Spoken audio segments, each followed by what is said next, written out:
Metabolic V2. This is a super safe and effective natural anabolic. Not only is this product going to help you increase protein synthesis, which basically means muscle recovery and growth, it also may inhibit myostatin, which is a protein in your body that is known to inhibit muscle growth. This is a complete natural anabolic that works through multiple different pathways, has multiple trademarked ingredients. If you are a natural athlete looking for that edge, Corbolic V2 is what you need. Get yourself some. All right, everybody, welcome to the Pro Physique Code. We got a lot to cover today, so we're going to jump right in it. We got Lexi, we got Evan. How you guys doing today? I'm good. Doing good. Exciting. So we got a few things to discuss. This podcast, we kind of came up with the idea, I think, Lexi, it was your idea, to talk about prep burnout and what that means. Yeah. You know, what are the signs?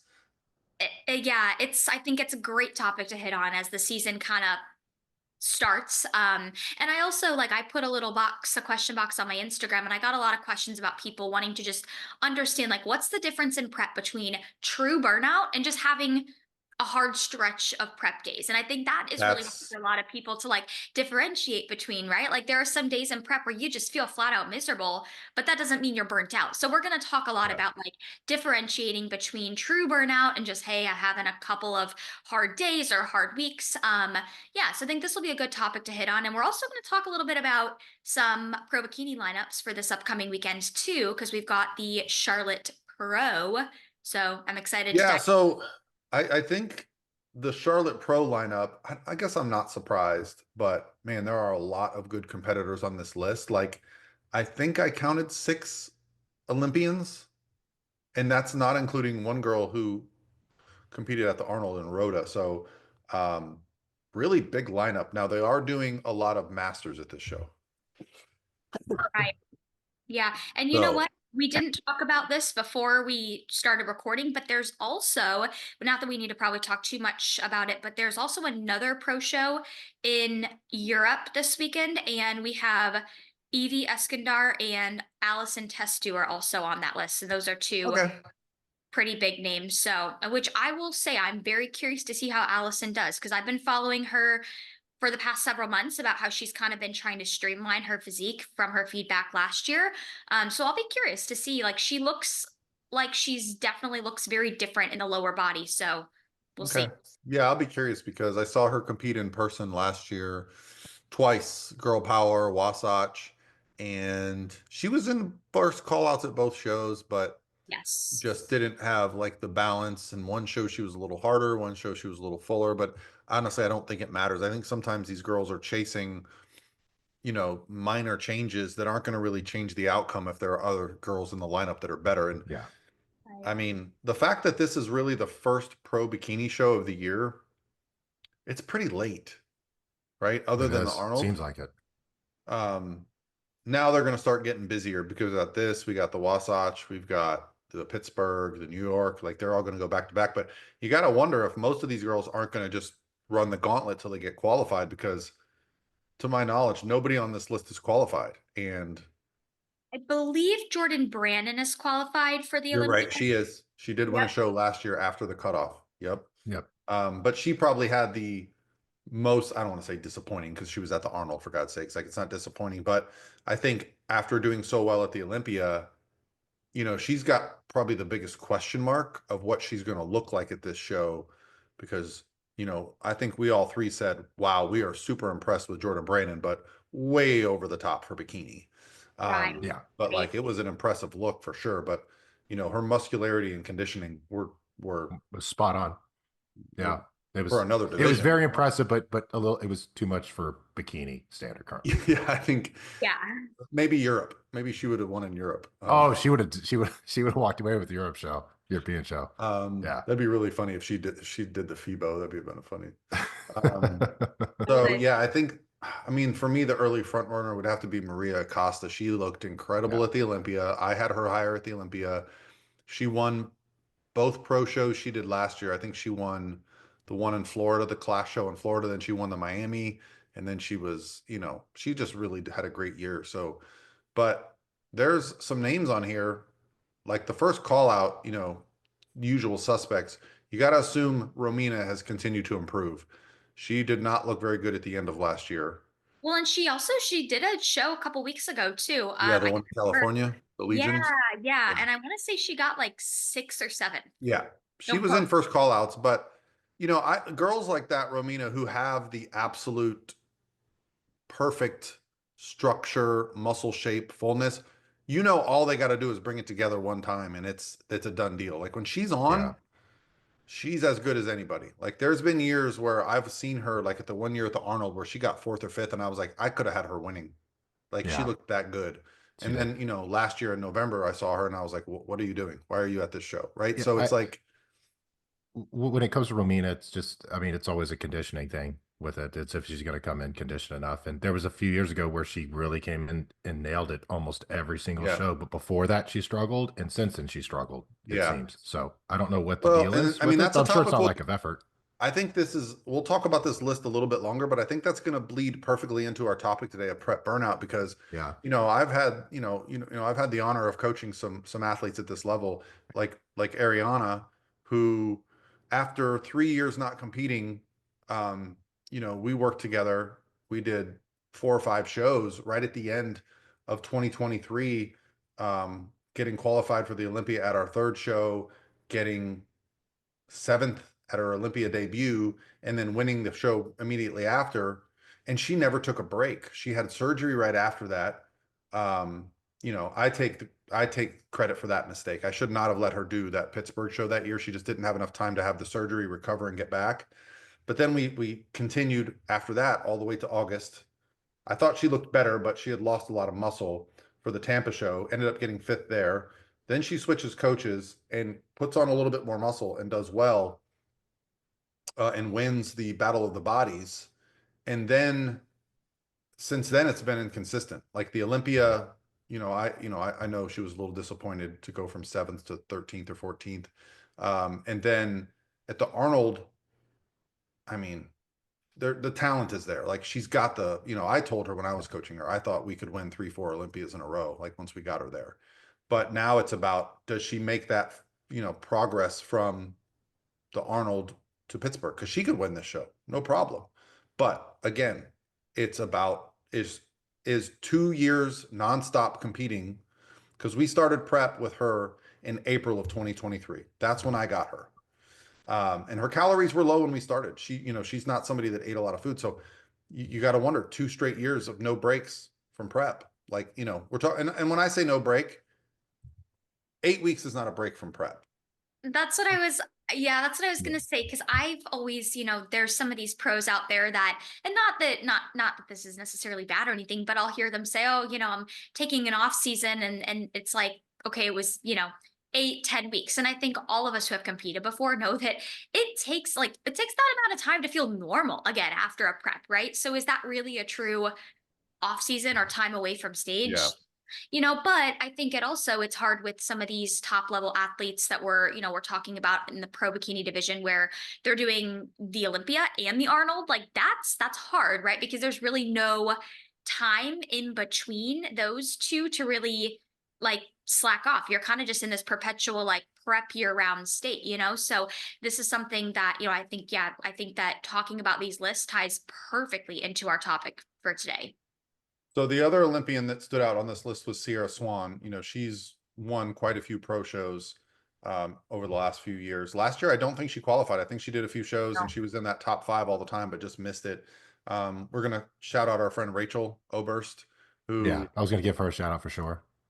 I mean, she's somebody that has just the whole package when it comes to bikini. She's a taller athlete. I mean, she's been in first call outs many times, but it's just, and this is another one of those lineups where it's like, getting top 3 at this show is basically a top 15 at the Olympia. Like Yeah, this is is. so, as a competitor, I don't know, man. It's this year's going to be tough. I think there's going to be Yeah. quite a few girls, maybe some girls that are on this list that don't qualify for the Olympia that are you know what I'm saying? Because it's going to get tougher. I also want to give a shout out to my client, Christy and Sandy, who just announced she's doing the Miami Pro. So I'm meeting up with her next week. But her client last year at Girl Power won the overall title and she's making her pro debut. She turned pro at Junior USA's, and Junior USA's. That was Megan Lacoste. Really great physique. So this lineup is so big, but I'm seeing a lot of masters names in here and names I'm not familiar with. So I don't know how stacked it's going to actually look. Right. I Curious mean, to see. I have a good idea what first call outs I think will probably look like here, but Maria is going to be in there. I would expect Rhoda Alley to be in there. She's been in a bunch of first call outs. I think when Ariana got qualified, won Nashville when I was coaching her, I think Alley she got third.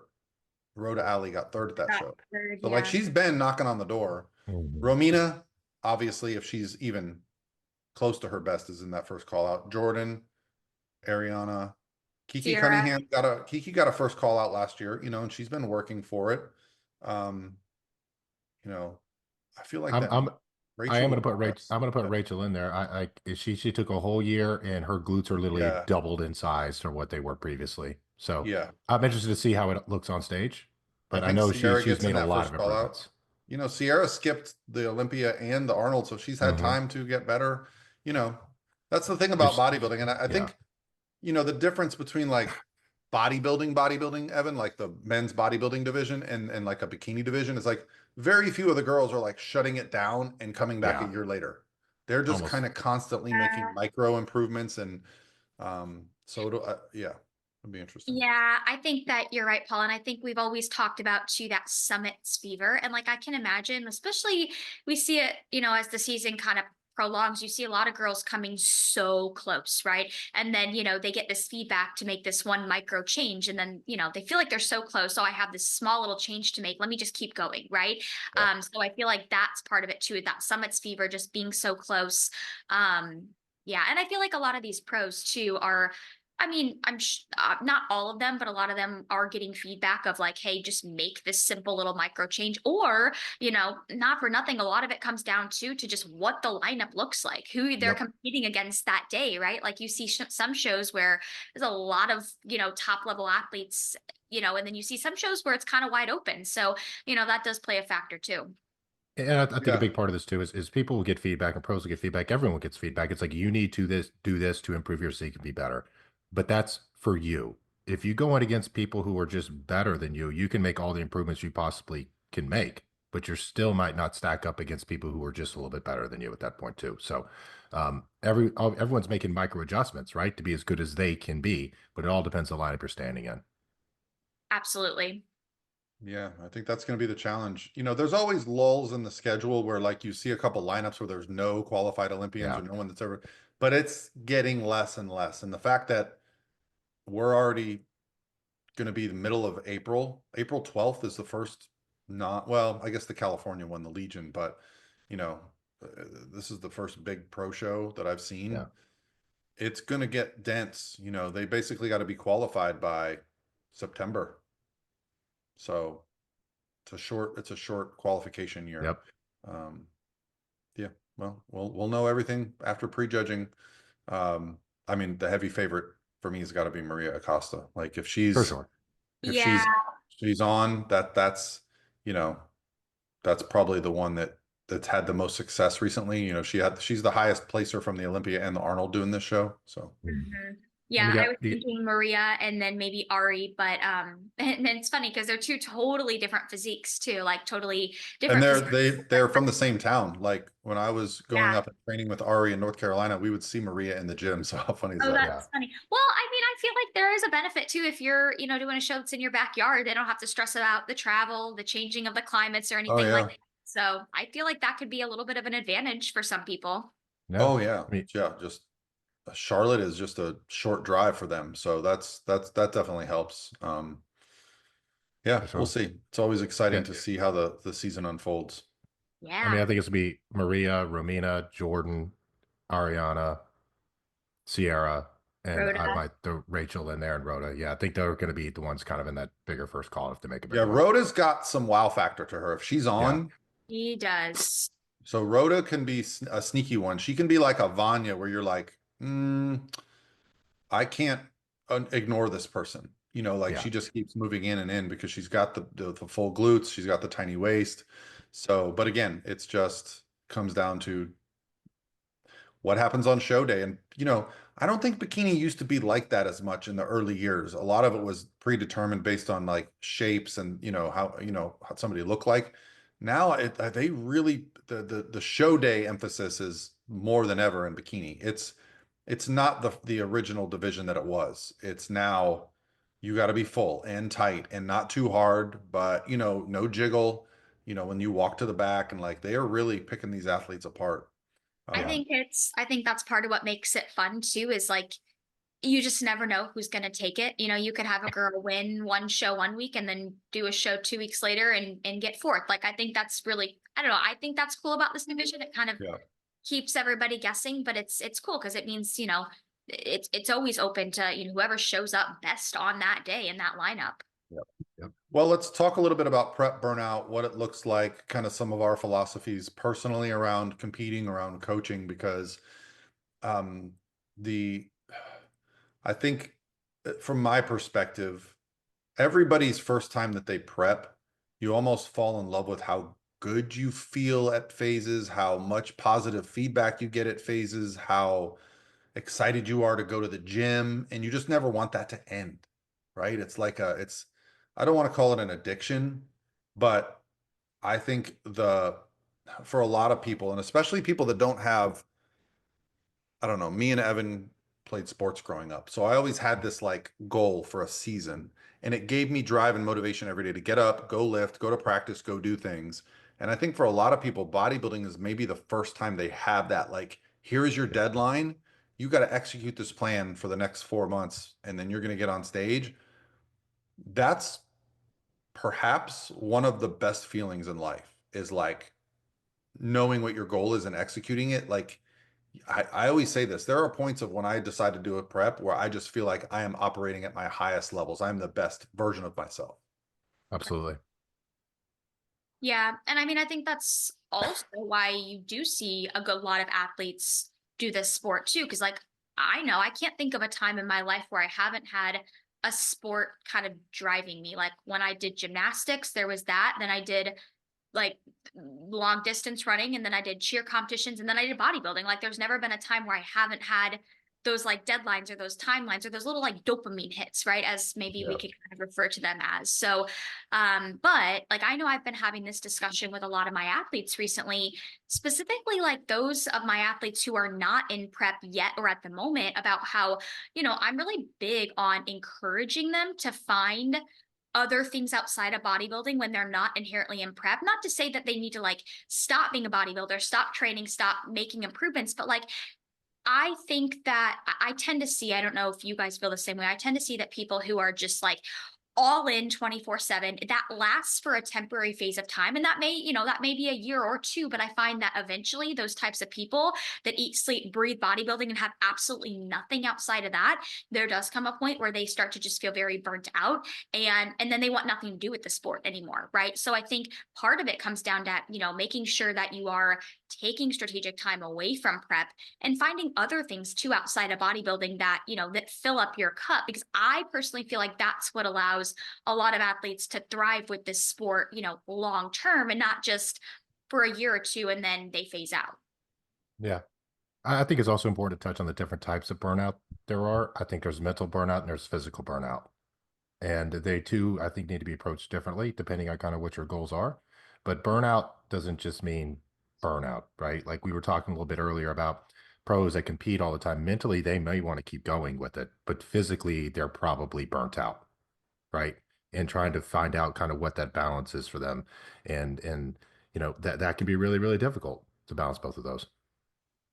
Yeah, I think the best test for any athlete, because I've had people come to me and be like, Coach, I think I'm done. I don't want to do any more shows. I'm missing out on a bunch of activities and this and that. And I said, okay, well, let's do this. I said, if you go out and, you eat like a jerk for 3 days or 4 days or a week, the decision's made. We're not going to be able to prep anymore. Like, let's say they've done a show or two.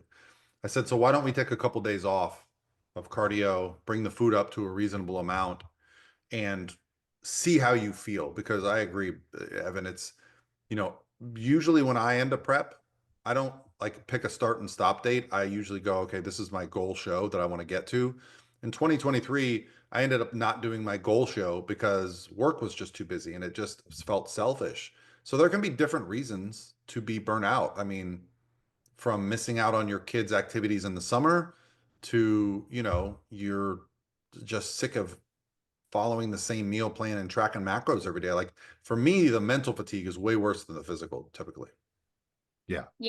And I feel like burnout, I mean, I don't know the exact like definition here. I mean, I feel like there's probably many of them, but I also feel like it's a sustained feeling for a little bit of Yeah. time rather than, because I think we can all agree that in prep, you are going to have days or even sometimes like a week where you're not in it. You feel run down, you feel tired, you feel fatigued. And, it's really easy to give in the moment to think, oh, I'm burnt out, when really it's a hard week. Your body's pushing past, a point it doesn't want to have to push past. And then on the other side of that, you feel a lot better, right?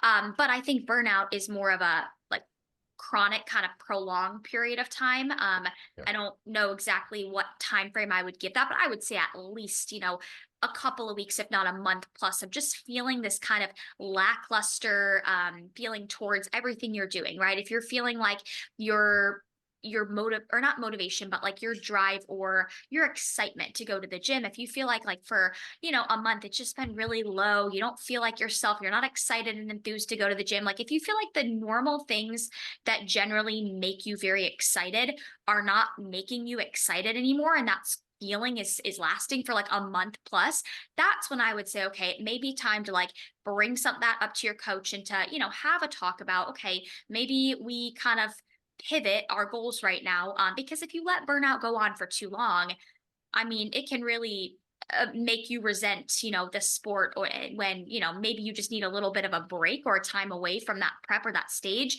to kind of reignite that fire again. Yeah, I know for me personally, the way I kind of define it with myself is like, especially like going into a first show, especially if you have to be like really inside out peeled, you're not going to be motivated to go to the gym. You're not going to want to go. Like it sucks. Working out's not fun. Cardio's not good. You eat your food and all you are is hungry after you eat your food. And that feeling is something that most people are going to feel. But if you, and a lot of us, me too, I'm like, man, I just can't wait to get to the show, right? Like I just can't wait to get there. And then once you get to the show, and let's say a day or two after the show, you're like, I don't even want to think about prepping or anything else again. Then like, let's just call it quits, right? For at least for a little while. But a lot of times what happens is people will be pushing hard into a show. Their motivation will be low. And once they get through that show and they have a little refeed, they're like, I can't wait to get back on plan and keep going forward. Right. Hmm. So Yep. I think it depends kind of where we are in the process of it too. Like, because I think burnout, like mental and physical burnout going into a first show for a lot of people, a first show of the year, especially if you've taken some time off, is gonna be a thing because you forget how tired you're gonna feel, how run down you're gonna feel, how that motivation and things that used to bring you joy, like going to the gym, isn't really there at that point, right? But you Yeah. kind of got to get through that. Yeah, there can be a reprieve. I've definitely found that the leaner you get, the closer you are to stage, the more frequent diet breaks and recovery days Mhm. are beneficial. Um, so, as far as burnout goes, for me personally, I have to feel that what I'm working towards is realistic. Like if someone was like, "Hey, Yeah. you've got a free qualification to go compete in Mr. Olympia this year," it wouldn't really motivate me, right? Because I know I'm not going to beat any of those guys, right? But when I'm thinking about competing as a 50-year-old at a natural competition for a pro card, I'm like, okay, like I think that's realistic. I think if I show up right, I can stand next to just about anybody my age that's natural. And so those are the kind of, at this point, the kinds of things that motivate me, like finding something that's realistic. And I think, I've had athletes get burnt out, not because they were tired, they felt great, but the placing just didn't warrant the effort that they were putting in. They weren't moving up the list at a regional show, at a national show, and especially with the pros. Like, I mean, I'm telling you, there's the girls we just talked about. A couple of those girls that are in the first calls of the show aren't going to the Olympia this year. And for people that have been to the Olympia and then to not go back, it's got to be tough. Like it's, like, so that type of burnout is a different type of thing. Like, okay, we all started this sport, right? Because we like to go to the gym and lift weights and we like to look better. And then we took that to the next step what happens when the next step is taken away? There is no next step. Yep. It happened with me pretty early because I realized, okay, I'm never going to be like a world champion natural bodybuilder. I'm just not built like Brian DaCosta or Doug Miller. Mhm. Um, and so then I had to like reframe it. And then lo and behold, they're like, oh, by the way, there's a new division, men's physique. I'm like, oh, crap. Okay. So I actually went and competed in world championships in men's physique and got second. So that's in the back of my mind, those kind of things. So I think it's about finding that next tangible thing. Otherwise, you will get burnt out. Yeah. Yeah. I mean, that's true because look, it takes a lot of work to do it, right? And Yeah. if it's a bucket list item, a lot of people can do that work to get to their bucket list item. But when it no longer becomes a bucket list item and you want to move up and you want to improve your placings and your goals increase, like Yeah. what your vision is, and it reaches a point to where you're like, okay, is this realistic for me? Is the juice worth the squeeze? Is it worth all the effort I'm putting into it at this point? Right. And that's a realistic thing to think about, right? And that's a realistic conversation to have with a lot of my clients about what their goals are and if their goals are realistic, especially like girls that want to turn pro in bikini at a high level and want to stay natural with it. And I'm like, hey, we can go that natural route with it, but if you're wanting to do it in a non-tested show, no, like it's just not going to be fair, and it will be probably difficult to do that. And having those conversations, is important, right? Because you want to set expectations, because there's nothing more disappointing than having unreasonable expectations and not knowing they're unreasonable until you go find out for yourself. Right. Absolutely. Yeah. And on the topic of placings too, I can completely understand some people feeling burnt out from, okay, I worked so hard and my placing didn't really reflect that. But something I always, encourage people to think about too is like, think about, okay, what is your why behind doing this too? For most people, I know the placing is what a lot of people chase, or, chasing their way up the ranks. But I think you also have to remind yourself, even if you don't place the way you want to place, it doesn't mean that whole entire prep was a waste. I mean, I think for most bodybuilders, we would live this lifestyle to some degree, regardless of if there was a stage, right? Most good bodybuilders live this lifestyle to some degree, even if they're not prepping for a show, right? So, because I've had clients before, or athletes that are just friends that I've talked to about, they feel like, oh, I got on stage, I didn't get the placing I wanted. The last 6 months was just a complete waste. And it's like, well, what did you learn throughout the process? You probably instilled, you learned more discipline. You learned a lot more about yourself. You became a lot more self-aware. So it's not like it was 100% a waste, but I can definitely completely understand why some people feel like, oh, I didn't get the placing I wanted to get. And then that can lead to that perpetual state of just feeling burnt out, or like what you've been doing has been a complete waste. No, I mean, it definitely can. It's, it, you know, that's why I try to get across to a lot of athletes. Let's not chase a placing here. Let's chase your best overall look. And if you keep improving, let's say someone has genetics to do it, right? Like that's the main thing here. If you're built for it, and if you keep improving time after time after time after time, like I truly believe that most people, if they stick with this sport long enough, probably can get to their goal. It just may take way longer than you want. Right. Right.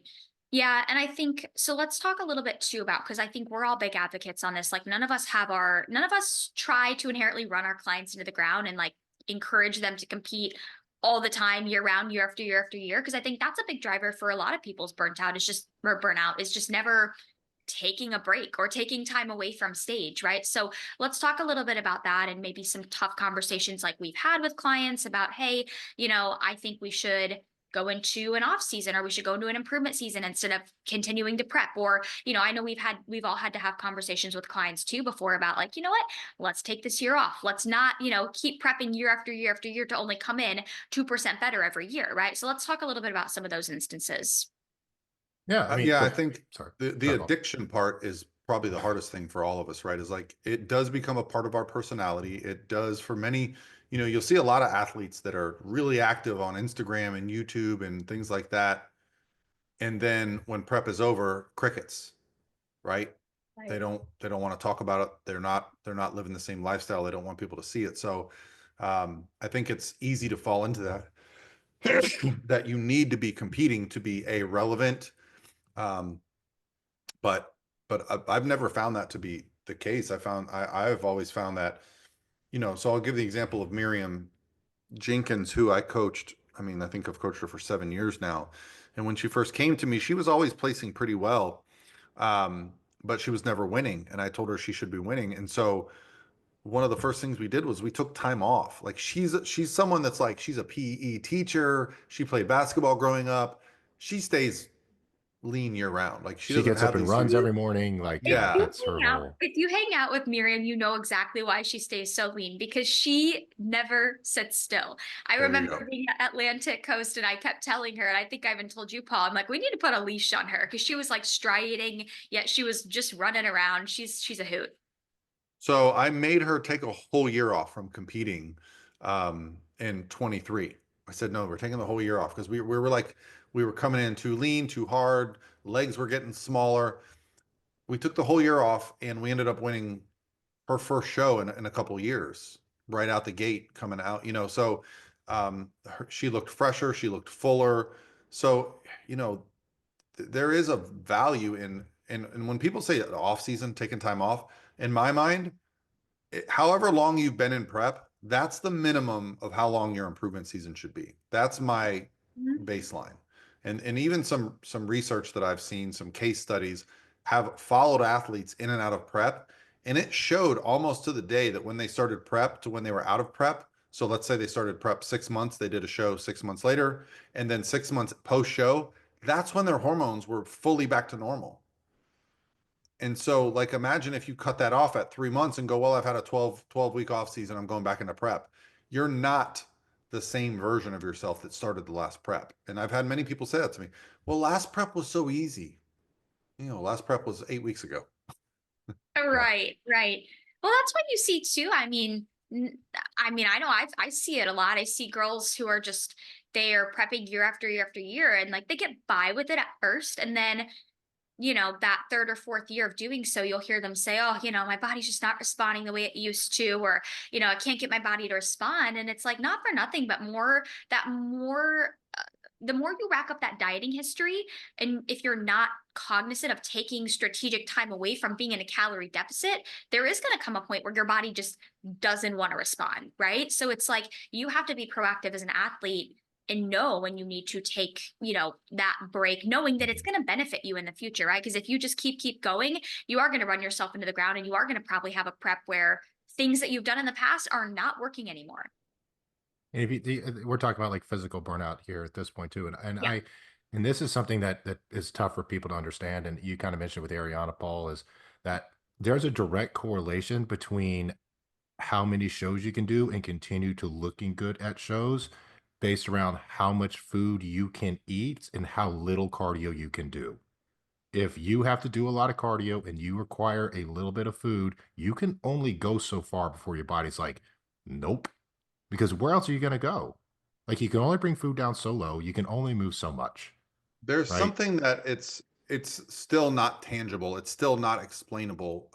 As a coach, I've had people come to me and, you start a prep with them and they're not losing weight on 1,200 calories and 2 hours of cardio. And it just doesn't make sense. But it's clearly because of the adaptations from previous dieting history, um, or, and in some cases, just a lifetime of restriction. So, that's where you run into problems is if, like, okay, you do a show and then you put on a few pounds of body fat. I mean, sometimes even 2 or 3 pounds is too much because the body just will fight. And so that's what I worry about with some of these, pro athletes that are, it really comes down to their discipline post show. Yeah. If Yeah. they put on a couple pounds of body fat and then they go, well, I'll be back in prep in a couple weeks. So I've got a couple weeks to relax. If they go up 3, 4, 5 pounds, it ain't coming off. And, that's where you start to see girls, they just don't have that pop. They don't have that wow factor. You know, that's something that, like, I'll even be looking at for with Maria Acosta, because last year she was on every show, the one in the Miami show, the one at the Olympia, and at the Arnold, it was like, well, she's good, but she's not where she was. So is she sliding, or was she just, did she just miss the mark that day a little bit, or maybe I'm way off? But that's where you start to see girls will do a couple shows, a couple more, and they don't pull it in, and then they go, I'm done. And Right. hopefully then they take the time off that they need.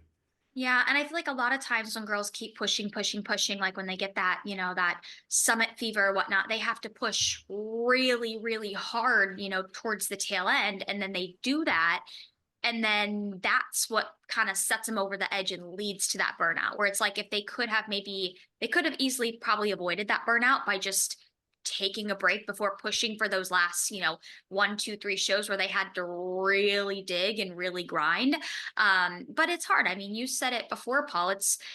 I think it's worth talking about. And I know it sounds silly, but like the social media aspect of things, right? I think a lot of girls in prep, whether they're an amateur or they're a pro, like they kind of get addicted to, all the attention that they're getting on social media, especially, there's, when you're in prep versus when you're not in prep, that's generally when you're getting more followers, you're getting more likes, you're just getting more views. And a lot of people get addicted to that. And, and I get it.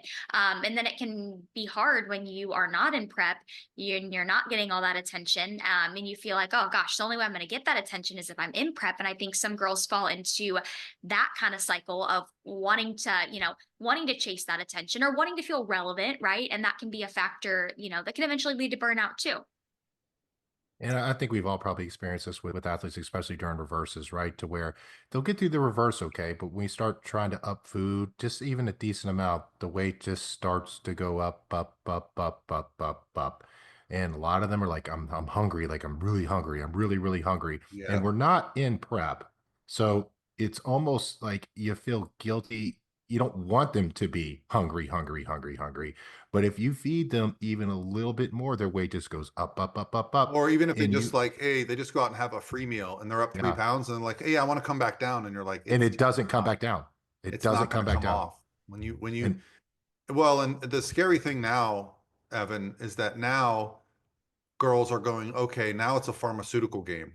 yeah, So, a lot of that. now girls are like, oh, I'll just bump up the clen. I'll just bump up I've heard some coaches talk about estrogen blockers as if that has an impact on fat loss.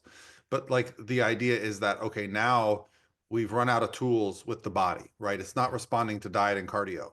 And the one thing that I hang my hat on is like, if the body's not responding, just be done. Just listen.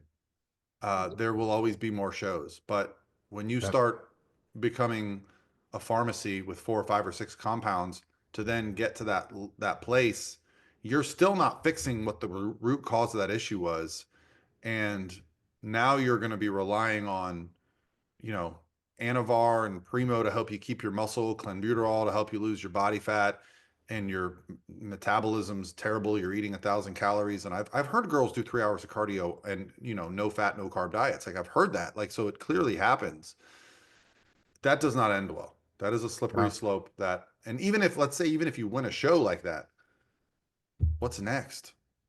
It's and really hard for a lot of competitors, I think, to see things in that long-term lens. I think that's why you see so many people resorting to all these different compounds.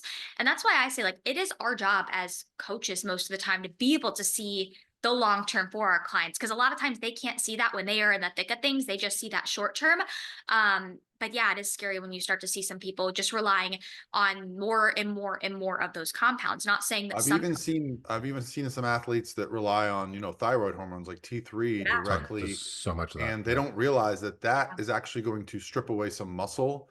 That is going to speed up the metabolism falsely. And when you pull that out, your metabolism is going to be even more suppressed. This is something Right. that I think people are aware of this now, but I'm going to be 50 this year. A lot of people are like, hey, when are you going to start TRT? And I'm like, I don't want to start TRT till I need it, because once you start, you can never stop. Once you put a hormone in your body like testosterone, your You body don't want to goes, stop. cool, I'm Yeah. done here. I don't need to do any work anymore.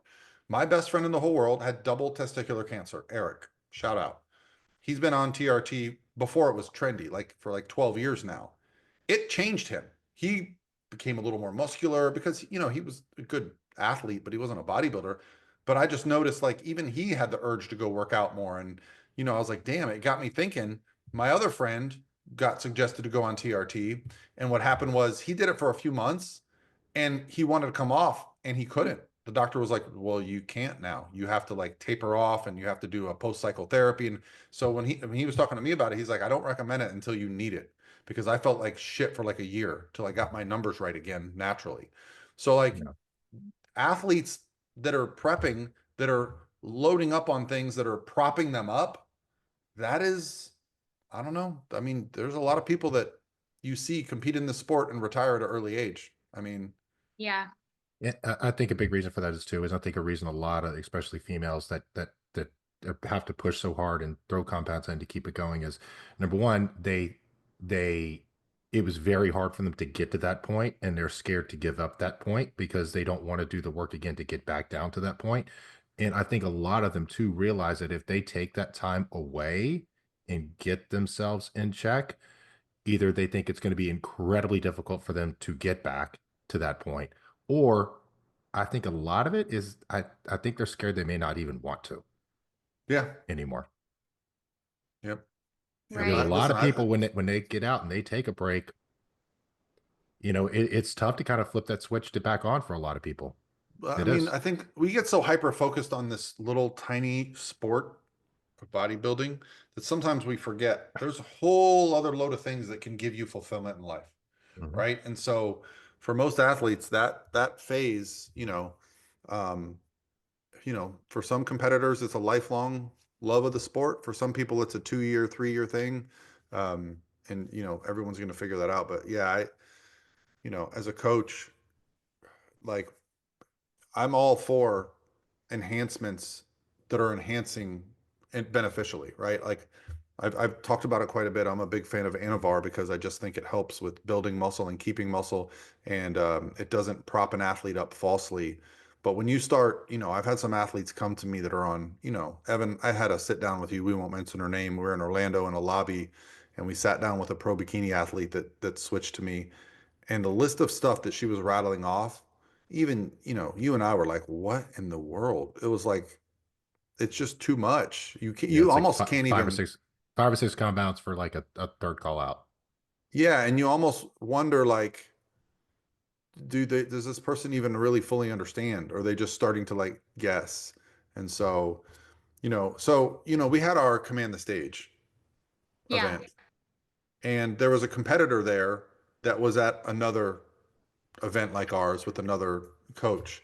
Um, And so I had a consult with her this week, and she said something very interesting to me. She said, so I just want to let you know how much I loved your event. And I said, oh, what did you love about it? She said, well, I went to another team's event, and when I walked in, I thought I was in the wrong place. And I was like, what do you mean? She goes, well, all the girls looked really old, and they all sounded like men. And I went, interesting. Because I think when you're around a group of people that are all doing something, it almost normalizes it, right? And so she was like, thank you for not doing that. Like, that's just something that I personally prefer not to do, and I'm all for it. If that's you want to do it, great. But the way my brain works, and I may be broken on the inside here, is that I think ahead for the athlete. I think, is this person going to be happy in 10 years they made these decisions? Right. Well, that's what makes a good coach, in my opinion, is being able to think in the long term for that athlete. It's kind of like, it reminds me of, when you're a kid and you're younger and your parents are, telling you no for certain things, or, and they're making you upset in the moment by telling you no for certain things. But then you get older and you look back and you realize, oh my God, like, I'm so thankful that they didn't let me do what I wanted to do, like, because that benefited me in the long term, right? And I think that's like our job as coaches, is to be able to zoom out for our athletes and to be able to think of their long term, health. And I I had a almost I almost wish it was less frequency of shows. And like I have Australian athletes, they have a season A and a yeah, season B. And what's yes. nice about that is that's it. They can't compete from January to December, which girls did last year. Yeah, and those, not for nothing, but those Australian athletes, because I have one too, they are insane. Like, the amateurs look like pros. Like, and I think that probably directly correlates with the fact that they don't There's have. one pro card a year there. Yeah, So like the level of the amateurs goes up because, okay, the girl that turns pro, she's gone. all the other guys that didn't turn pro, guess what they're doing? Back to the drawing board. They don't have a show next weekend. You don't Right. have girls like for example, like we got Junior USA's coming up in about 5-6 weeks, right? The top 4 in the overall, they're turned pro. If that was the end of the season and then they had to all come back next year for those 4 pro cards, just think how freaking stacked that show would be. Yeah. But no, there's a show 2 weeks later. There's a show 2 weeks later. There's a show 4 weeks after that, USA's. There's a show a month after that, North Americans. So by that time, these girls that are chasing this pro card, they've gone from 5th, from 3rd, they've got their pro card, right? So like they didn't take time off to get a pro card. They just waited till the good ones left and earned it. Yeah. Mhm. And there's one thing I want to touch on too, Paul, where you were talking about, when you're around certain people, everything kind of becomes a little bit normalized with it. And, and you mentioned maybe there's something wrong, but I think about long-term, people's long-term health and if they're going to be happy with this in 10 years. And I think about that, like I know you do as well. I think the way a lot of coaches approach this is these are grown-ups that can make their own decisions, which I can understand that. But the way I look at it is, do they have the information to make the proper decision? And most of them do not. And they lean on a coach to be able to help guide them in the decision-making process with that. So it's one of those things that, yes, people are grown-ups and they can make their own decisions 100% with that. And if they want to do whatever they want to do, I get behind that. But make sure they have the information to do it.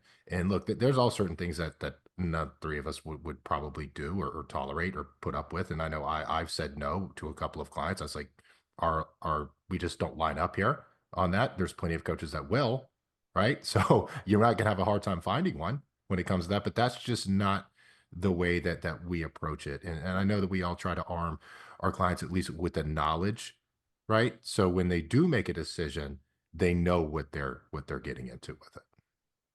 Right.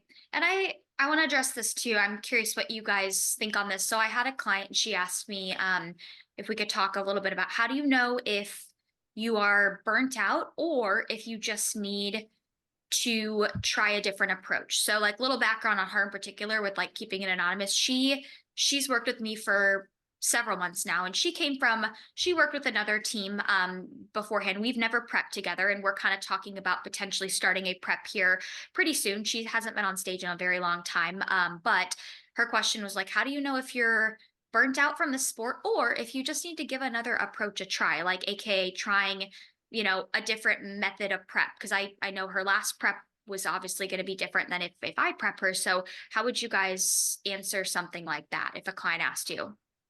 What would she mean by different approach to prep? So like I guess we could talk about, if a client, let's say, has experience with a coach who, I don't know, theoretically, let's just say they're on a protein only diet, they're doing a lot of cardio, and that, that burns a lot of people out. How do they know if they're truly burnt out from the sport or if they just need to Okay. have a different approach going into the sport? Because, like I said earlier, I'm really big on, I want my athletes to have longevity in the sport if they want that. And I'm big on having balance outside of prep, and not just being 100%, always just locked in on bodybuilding. I think that yields that burnout over time. But does that kind of answer your question, Evan? No, yeah, for sure. So if you're talking about people that came off like almost like toxic preps or Right, unhealthy right. preps or really aggressive preps, right? Because I think there's that level Yeah. of like, not to throw this term out loosely, but like there's that level of almost like similar to like PTSD of like, oh my God, I've been through that prep before. Like, I don't know if I want to go through that again. That really burned me out. Right. So Mhm. sometimes like building that trust in an athlete who's come from that background and having them be able to trust you that you can take them through a prep in a little bit of a better way, that can be hard. No, absolutely. And typically the way I approach that is, first of all, let's give us more time than we need to be able to do that and take adjustments and take breaks when we need them. And also, too, another thing I recommend is, hey, reach out to some of the other people that I work with and ask them, right? Like they'll tell you the truth with it. They'll tell you the truth. And, I think that helps a lot with that. And you never know unless you try, that sort of thing, right? You never know unless you try. And I think one of the biggest badge of honors we can get, and I had like a call with one of my clients that competed last weekend, and she told me, she was like, I want to keep going. She was like, last time I prepped, she was like, I was miserable. She was like, now I don't even really feel like this is a different change in my life at this point. And to me, that's like the biggest gold score I could ever get, right? Because she's got a good relationship with her boyfriend, works in a good place here. She's not doing 1,000,000 hours of cardio a day. Her food's in a fine spot. She's not dying. Now we took a long prep approach to get there, right? And she was a little bit Yeah. hesitant about that to begin with, but now at the end, she's great and wants to keep going. And does that But work for everyone? this is the No. difference. Like, so the prep style that you're talking about, Lexi, when someone has that conversation with me, I tell them straight up, if that's how you want to prep, I'm not your coach. Right. Um, Same. because I know what's on the other side of that. Um, that mindset, that style of prep, listen, that's great. Go for it. But don't listen, if you don't trust me, that's great. I don't want to be your coach. So no, the reason I sleep well at night is because I know I can get somebody to the Olympia and keep them healthy. I know I can get somebody a pro card, an overall, whatever it is, whatever the best that they're capable of. There is a way to prep responsibly, have your best, most successful outcomes, and still be a productive member of your family, your Yes. friend group, and I think that's where there's kind of this. There are some athletes that tell me, like, you're just not hard enough on me. I want to go harder. I want to do more drugs. I want to do more cardio. I want to be on a low calorie meal plan. Okay. I think some people prefer that mindset of, I think it's probably a smaller portion. My favorite, like you were saying, Evan, my favorite conversation to have is with a boyfriend, a father at the show. And they Mm, say, thank you for giving me my wife back. Thank you for giving me my daughter back. Thank you for giving me my friend back. Because the last time they prepped, I hated it. They literally had no energy. They didn't want to get off the couch. Da, da. Like this time, I can't even hardly tell they're in prep. right. I encourage my clients to have date nights. I encourage my clients to keep up, well, coach, there's the wedding. I don't know if I should go, if I should pack my food. I said, listen, go to the wedding. If you want to pack your food, that's fine, but you don't have to. You can estimate, you can bank some calories, you can, it's up to you, but I want you to go and I don't want you to have regrets. I don't want you to wake up in 2 weeks and be like, damn, why did I do that? I should have enjoyed the wedding. Um, so I don't know. I think people that have not prepped before will listen to coaches say like, this is prep. Like I remember someone saying to me like, someone said to me like, "Oh, I'm on the prep diet." I was like, "What's the prep diet?" The prep diet. I was like, "No, I don't. I've never heard of that. What is it?" And they like sent me something. Yeah, this is the prep diet. And I was like, "Oh, you mean the cookie cutter diet that most coaches give out? That's, here's your first meal plan. That one fails. Here's your next meal plan. That one fails. Here's your next meal plan. It's 1,400 calories, 1,200 calories, 900 calories. That's what they associated with the prep diet. I was like, no, you don't ever have to eat these foods. What? No, that's not real. These foods equal protein, carbs, fats. You can equate them in foods that you enjoy. And so there is that. As long as I've been doing this, I thought, because when I first started competing, I was probably the first round of competitors in 2007 that was starting to do macros. I remember, it was very common to get like laughed at. Um, you know, and now I thought it would be everybody, which is a lot of people. A lot of people A now lot will of ask people your moving that way. macros, A but lot. there's still a lot of people that come to me and they're like, "Oh yeah, I've been on the same meal plan for 6 months," and I'm like, "Oh, and Mm, you have insulin sensitivity? Yep, yep. And you can't lose weight? Nope. And you have eating disorder behaviors? Yep. Okay, that's why. That's why. right. Yeah, it's actually funny that you mentioned the husbands or the boyfriends that like will thank you, because I had a client who competed this past weekend, and her husband, she gave him my number because he was like texting me videos when she was on stage, and it was just so awesome because he was so like, she did come from another approach back in 2023, and he said that exact same thing. He's just like, she's literally, first off, looks so much better, but she's like, she's still herself. Like she hasn't, yes, Right. she's had some low energy days, but like she's still herself. She hasn't stopped being, a good wife. She hasn't stopped being good for our family. So those are some of the best compliments to get. And, not for nothing too, like when like all of us, we have clients that we've worked with and that, still compete, year after, not year after year, but like are still in this sport 5 years later, right? Not to say that they've competed every year for the past 5 years, but like people that just, they still love this sport. It's not like they do it once and then we burn them out and then they never want to compete again, right? So,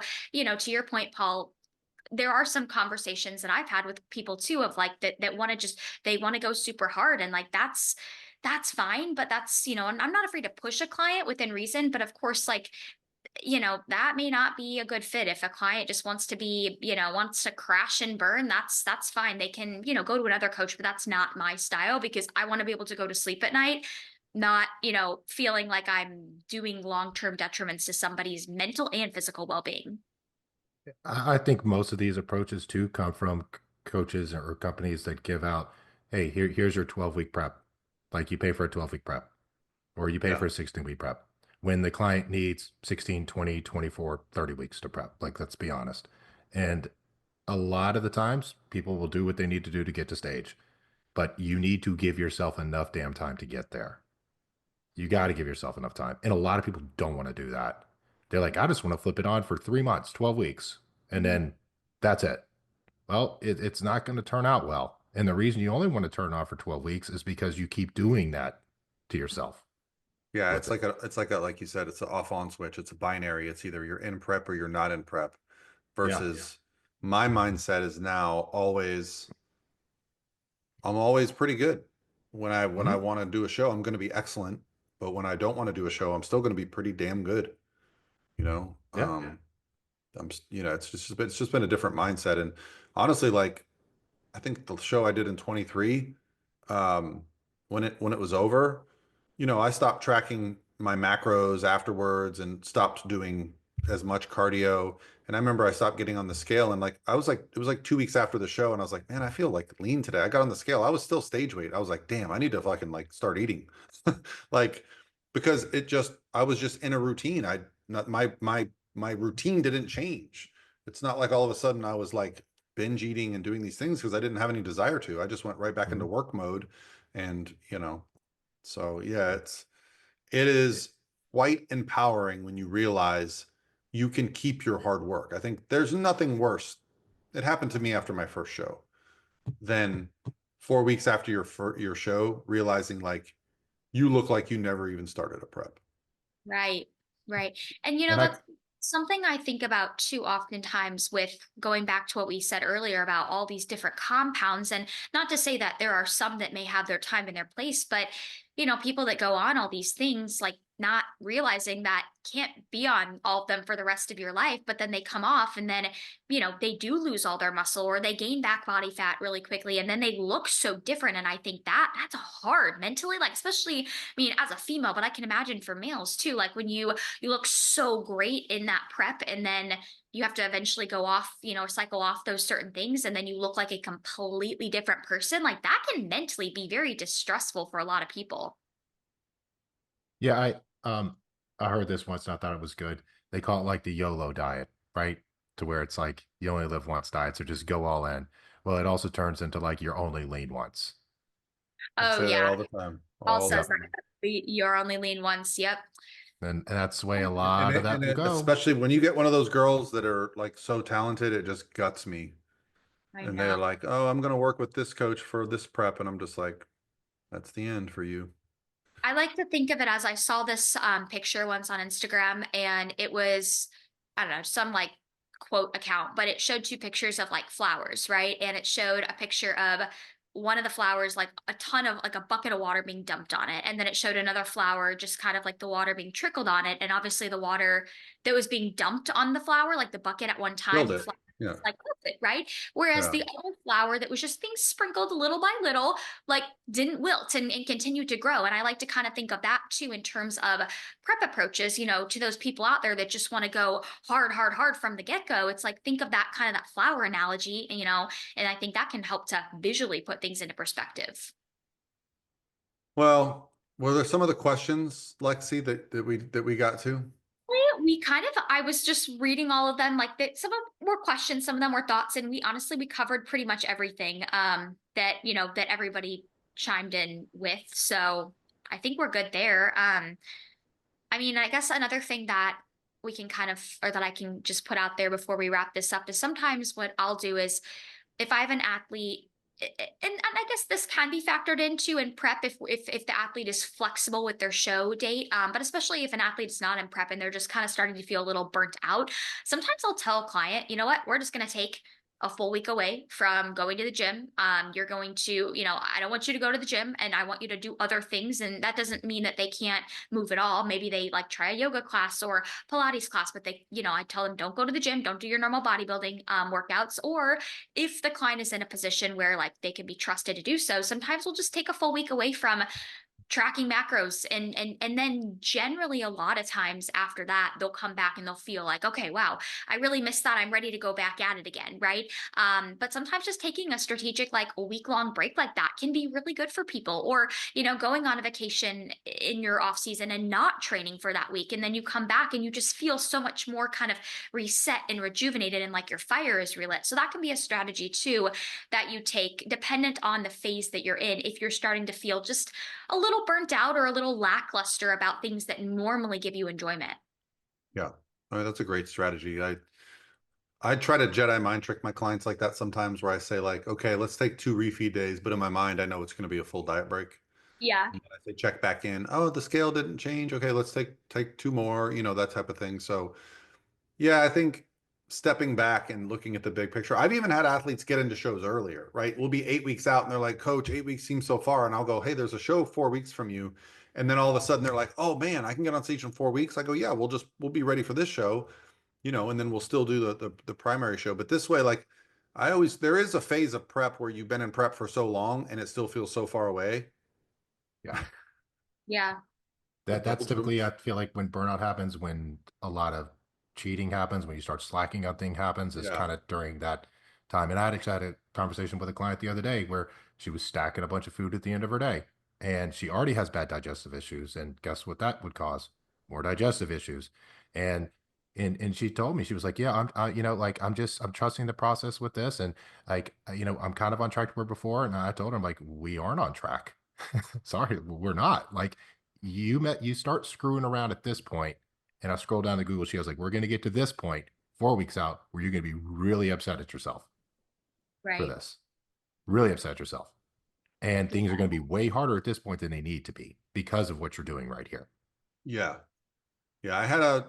I'll finish on this because it's getting towards the end here. I had a client check in today and she said, Coach, I had a couple bad days.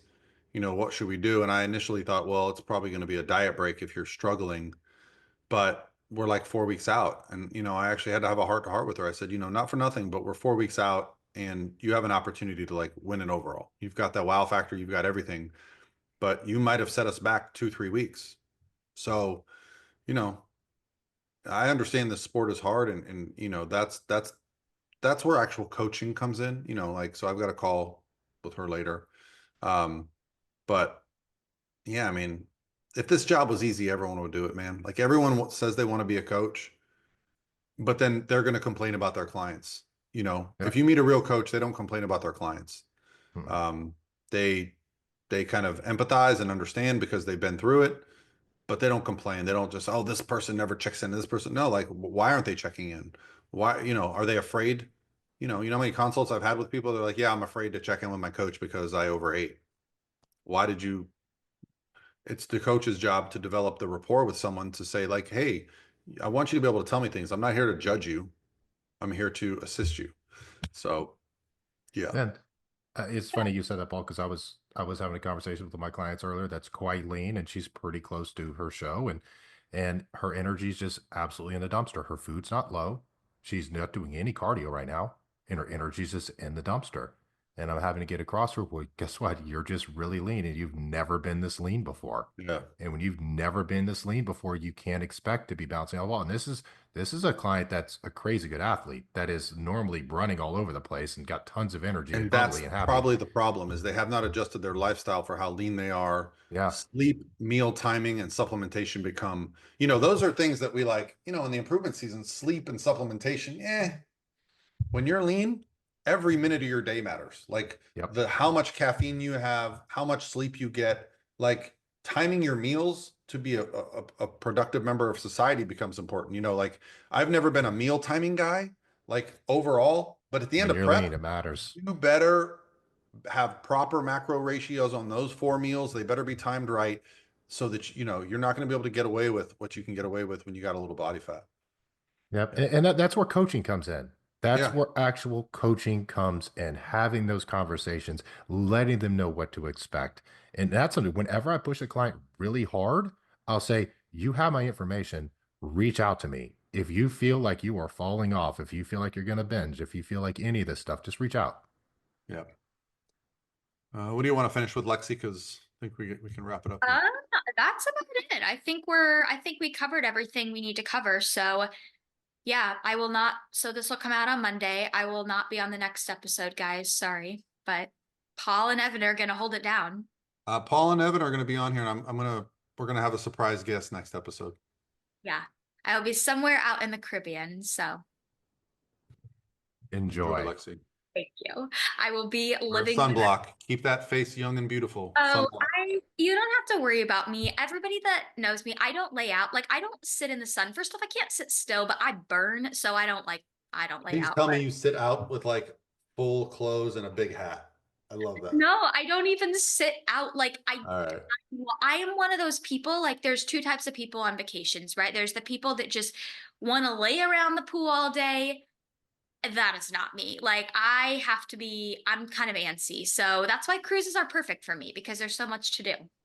Take it from me, Lexi, though. While you're still young, still wear sunscreen every day Oh, because I being do. out in Florida like that, it will damage you eventually. I know. I am a dermatologist dream because I'm pale and I wear sunscreen all the time. And we're talking like SPF 50. So Yes. yeah. All right, guys. Well, hopefully you enjoyed today's episode. Feel free to comment if you're listening on YouTube. Let us know future topics that you guys want us to hit on because we do usually, take those into account for upcoming podcast topics. Yeah, I think I like it best when we kind of do the three of us are going through different phases. I know I have a bunch of people about to hit the stage. I've got some really good competitors over the next month. So I think there'll be some natural topics we can talk about. I'm going to finish on this because I keep saying we have to be finished. The number of competitors at this show this last weekend was shocking. I think there was less than 50 competitors at the Mel Chansey show. I think there was 10 in fit model and 11 in bikini. And that's just what I was reported. I haven't seen the numbers, but I had an athlete there. And then, there was another show that I'm looking at here that had like 5 in fit model and 7 in bikini. And I'm like, is this just what the way my brain works is I go look at this show last year, 2 years ago, 3 years ago. The bodybuilding's smaller. It's like it is going to be smaller yet again this year. So yeah, it's just interesting to me because I just go, what's going to be at Junior USA's? When you have I'll say that I saw some of the Mel Chansey photos. There were a couple impressive bikini girls at that show. Oh, they're Really impressive. yeah. It's not that they're not impressive. It's that The numbers are so much lower. yeah, it's that okay, like it used to be the class winners were impressive. Now it's literally just the overall winners, right? Or that's what I'm saying. Like these shows are just to me, they're like a pipeline into the future. Yeah. So Right. we'll So see. I'll be curious to see because I know we're gonna divide and conquer. I know Evan and I will be at Girl Power. Paul, you'll be at Wasatch. So I'm Yeah. curious to see. Those are notoriously bigger shows. So we'll see what the numbers look like for those this year. Wasatch, well, the funny thing is like the Charlotte Pro, if you look at the pro list, I mean, they got like 200 pros competing. Yeah. I doubt they get that many in the NPC. And that's what I've been seeing lately. The pro shows have more pros than NPC. Yeah. That's a problem. That's a problem. So, and I don't think Fit Model is fixing it. And I don't know if they're going to add this new men's physique, men's Fit Model division this year or not. But yeah, interesting. Food for thought. We'll see. Time will tell. I got my Excel spreadsheet ready to go. Of course you do. All All right, right. guys. We'll talk to you next week.